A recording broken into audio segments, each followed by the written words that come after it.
Have you ever stood in front of someone you wanted to talk to, only to feel your mind go completely blank?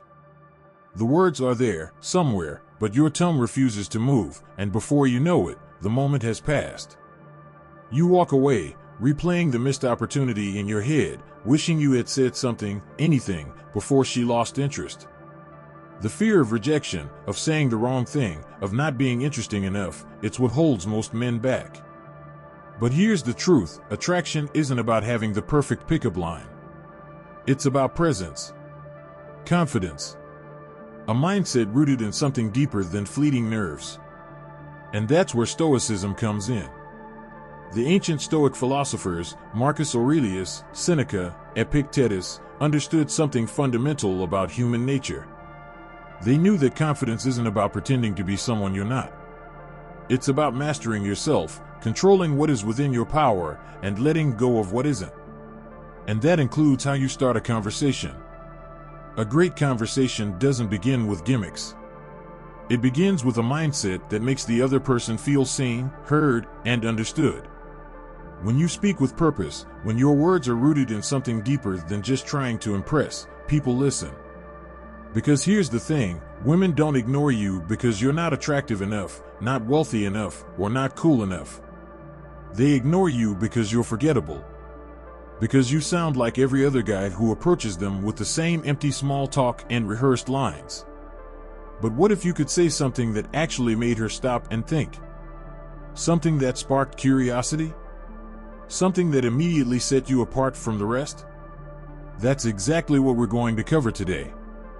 6 powerful, thought-provoking phrases inspired by Stoicism, phrases that will not only start a conversation but will make sure she remembers you long after it's over. Let's start with the first one. What's more important to you, what's happening or how you react to it? This simple yet profound question isn't just a conversation starter, it's an invitation to explore something deeper.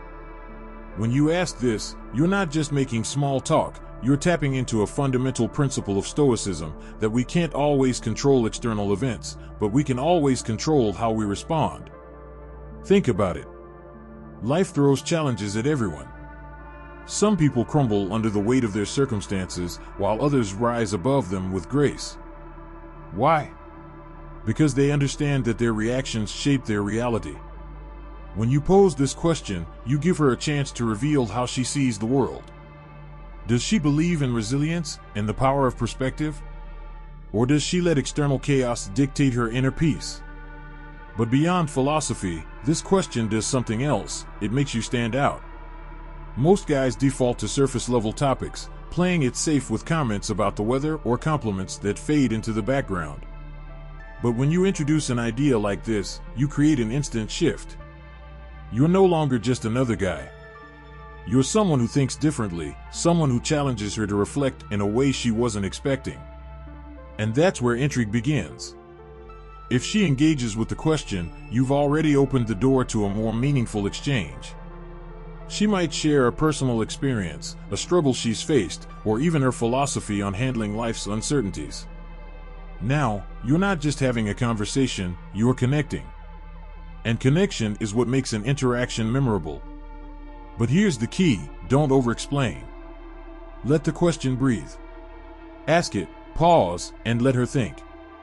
The best conversations aren't forced, they unfold naturally. If she's interested, she'll pick up the thread and run with it. Before we move on to the second phrase, please like this video, subscribe to the channel, and click on the bell. The next phrase that will deepen your conversation is this: do you also think that calmness is the most valuable resource in life?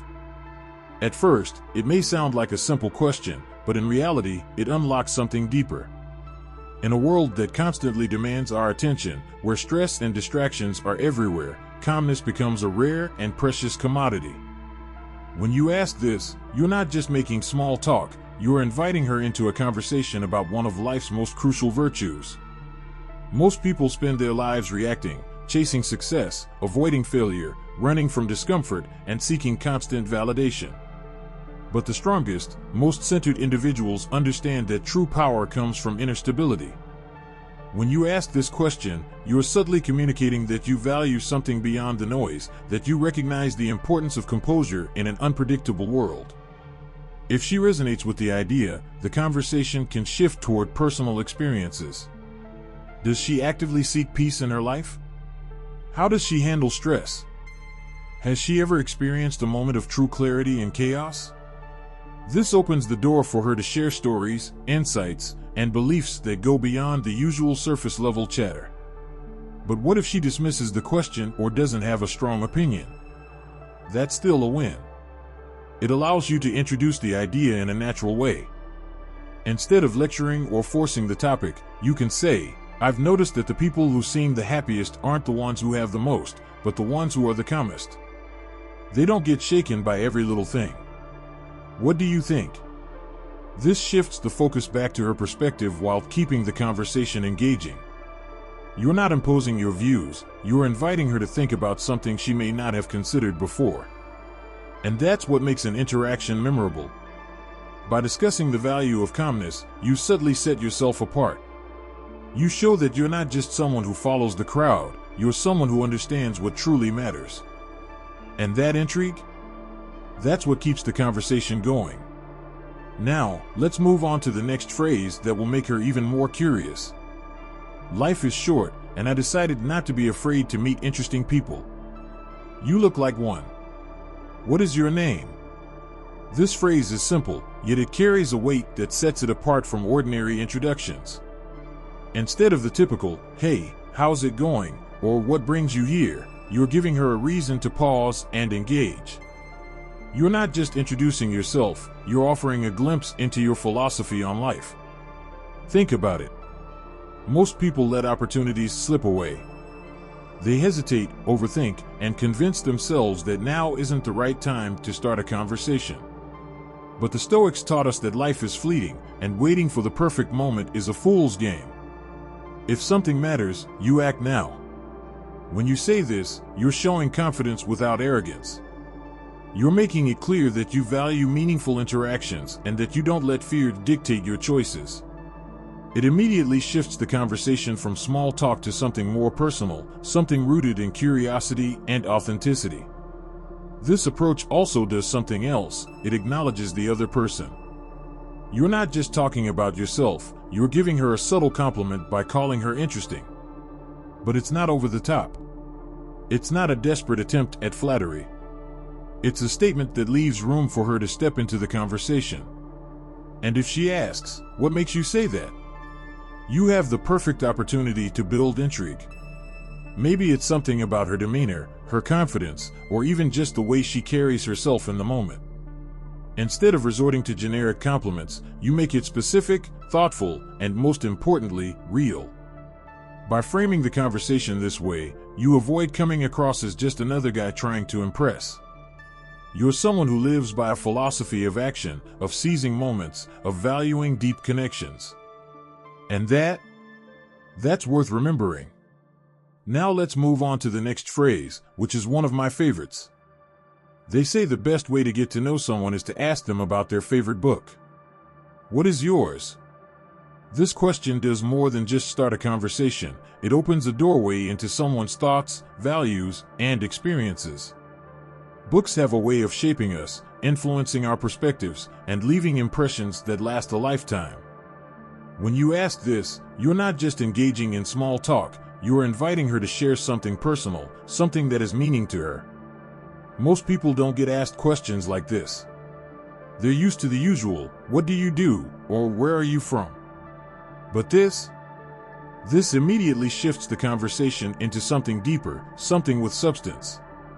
It shows that you're genuinely interested in her thoughts rather than just making conversation for the sake of it. And here's the best part. No matter what book she names, you have an opportunity to build on it. If it's a book you've read, great, you can discuss what you liked, what resonated with you, or even what you found thought-provoking. If it's one you haven't read, even better, you can ask her what she loved about it, what stood out, what lessons she took from it. This keeps the conversation flowing naturally, without feeling forced or scripted. But this question does more than just keep things interesting, it subtly signals something about you. It shows that you value knowledge, that you appreciate depth, and that you're the type of person who enjoys meaningful discussions. And that is something that naturally attracts people who think the same way. If she hesitates, unsure of what book to mention, that's an opportunity too. You can suggest one that made an impact on you, explain why it left a mark, and turn the conversation into a shared exchange of ideas rather than an interview. By steering the discussion toward books, you avoid the typical pitfalls of mundane small talk. Instead, you are establishing a connection based on curiosity, intellect, and personal experiences, qualities that make conversations truly memorable. Now, let's move on to the next phrase that will make your interaction even more compelling. If you could get one piece of wise advice for the rest of your life, what would you like to hear? This is more than just a question, it's a doorway into someone's philosophy, their values, and what truly matters to them. By asking this, you're giving her the chance to share something personal, something that has meaning in her life. And in turn, you're showing that you're the kind of person who values wisdom, insight, and real conversation. Most people rarely get asked thought-provoking questions in everyday interactions. We tend to focus on surface-level topics, things that are easy and forgettable. But by steering the conversation toward wisdom and life lessons, you're immediately setting yourself apart from the rest. You're creating an opportunity for a meaningful exchange that she won't forget.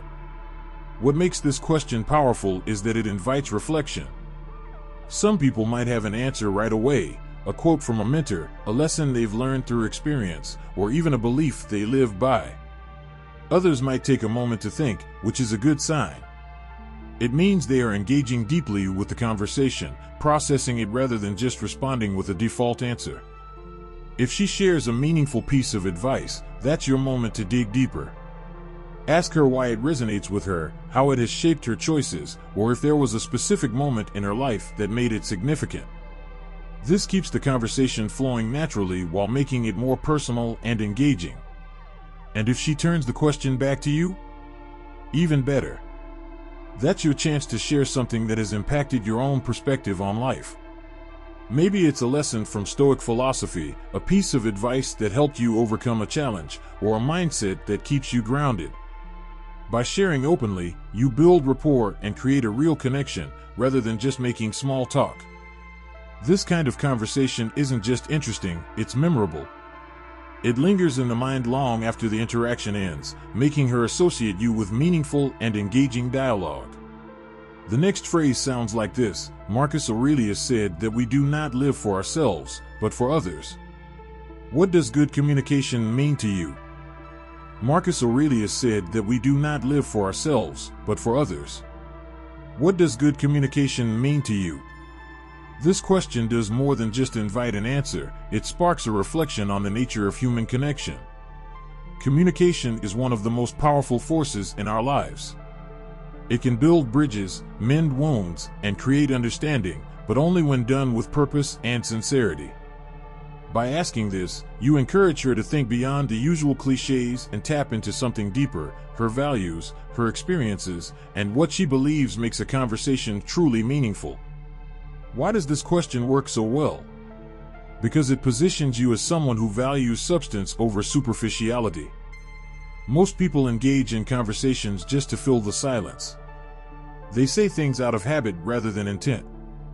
But when you introduce an idea like this, you set yourself apart. You're not just making small talk, you're inviting her to explore a concept that matters. Good communication isn't just about speaking, it's about listening. It's about presence. It's about understanding before responding. If she has a strong belief about what makes a conversation valuable, she'll likely share something insightful, perhaps an experience where good communication changed her perspective or a lesson she learned about miscommunication. And if she doesn't have an immediate answer, that's perfectly fine.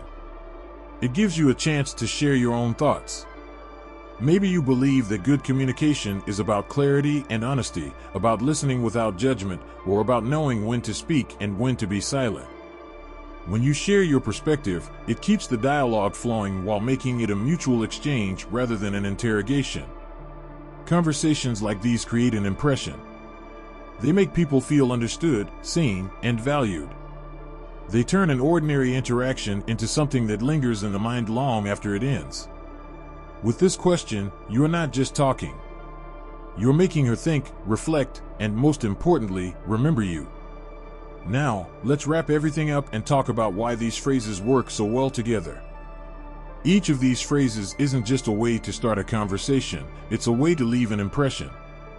They're not about impressing someone with rehearsed lines or trying to be someone you're not.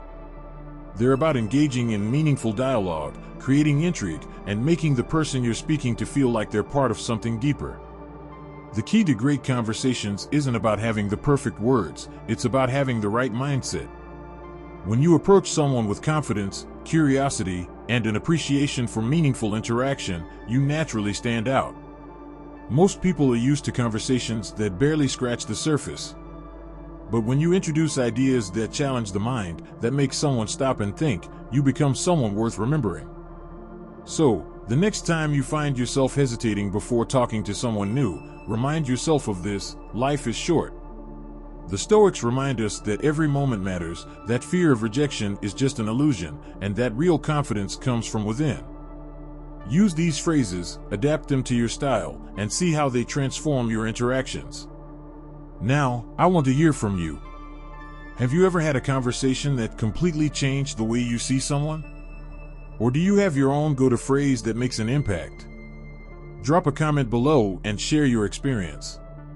And if you found value in this video, don't forget to like, subscribe, and turn on notifications so you don't miss future content on Stoicism, mindset, and personal growth.